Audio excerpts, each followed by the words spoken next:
చిరంజీవికి సంబంధించి అదేవిధంగా పూరి జగన్నాథ్ వీళ్ళిద్దరి కాంబినేషన్లో ఇప్పటికీ కూడా మనం కొన్ని సినిమాల గురించి అయితే మాట్లాడుకుంటూ ఉంటాం. అయితే ఆంధ్రవాల సినిమా షూటింగ్ జరుగుతున్న సమయంలో చిరంజీవి కోసం ఆయన ఒక పాత్ర రాసుకొని సార్ ఇది స్టోరీ అని చెప్పేసి అయితే చెప్పారట.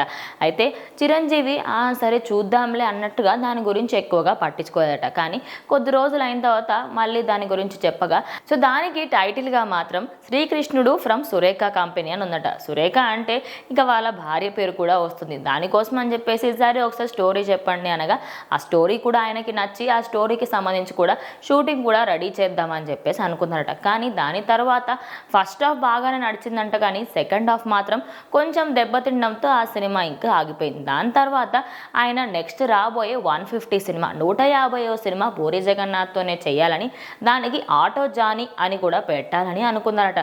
కానీ అది కూడా అటు ఇటు కాకుండా పోవడంతో దాని తర్వాత పెద్దగా ఆయన ఇండస్ట్రీలో ఎక్కువగా హిట్స్ లేవనే అనుకోవచ్చు.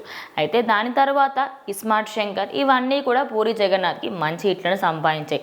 అప్పట్లో పోకిరి సినిమాకి సంబంధించిన కొన్ని ఆ క్యారెక్టర్ని కూడా ఫస్ట్ అనుకుంది చిరంజీవి అంట. కానీ దాని తర్వాత పోకిరి సినిమా అటు మహేష్ బాబుతో చేసి దాని తర్వాత నెక్స్ట్ మూవీస్ గురించి చాలా ఆలోచించినప్పటికీ కూడా ఇప్పటికీ మళ్ళీ చిరంజీవితో చేయాల్సిన అవసరం అయితే ఇంకా రాలేదట. కానీ మరి ఫ్యూచర్లో చేస్తారో లేదో చూడాలి. కానీ ఇది ఓవరాల్గా పూరికి అదేవిధంగా మన చిరంజీవికి ఉన్న స్టోరీ. అందుకే వీళ్ళిద్దరి మధ్యలో సినిమాస్ ఎక్కువగా లేవనే చెప్పుకోవచ్చు. ఒక్క సినిమా అయినా పడితే ఖచ్చితంగా ఫ్యాన్స్కి అయితే ఫుల్ హ్యాపీగా ఫీల్ అవుతారు. ఓవరాల్గా ఆయన 150 సినిమా ఆయనతో తీయాల్సింది, కానీ తీయలేకపోయారు. ఇప్పుడు మాత్రం ఆయన ఫుల్ ఫ్లాప్స్లో ఉన్న డైరెక్టర్ అని చెప్పొచ్చు. అలాంటి సమయంలో చిరంజీవితో ఒక సినిమా పడి ఆయనకు ఒక బ్లాక్ బస్టర్ వస్తే ఖచ్చితంగా ఇద్దరికి కూడా మంచి హిట్స్ వస్తాయని అనుకోవచ్చు. సో చూద్దాం మరి వీళ్ళిద్దరి కాంబినేషన్లో ఏదైనా మూవీ తొందరలో దీని గురించి ఏమైనా మాట్లాడతారో లేదో, లేకపోతే నిజంగానే ఇంకా ఫ్యాన్స్కి డిసప్పాయింట్మెంట్తోనే ఉండాలో చూద్దాం. లెట్స్ సీ అసలు ఈ సినిమా వస్తుందా రాదా. ఇంకా కొన్ని సినిమాస్ గురించి కూడా చిరంజీవితో మాట్లాడట.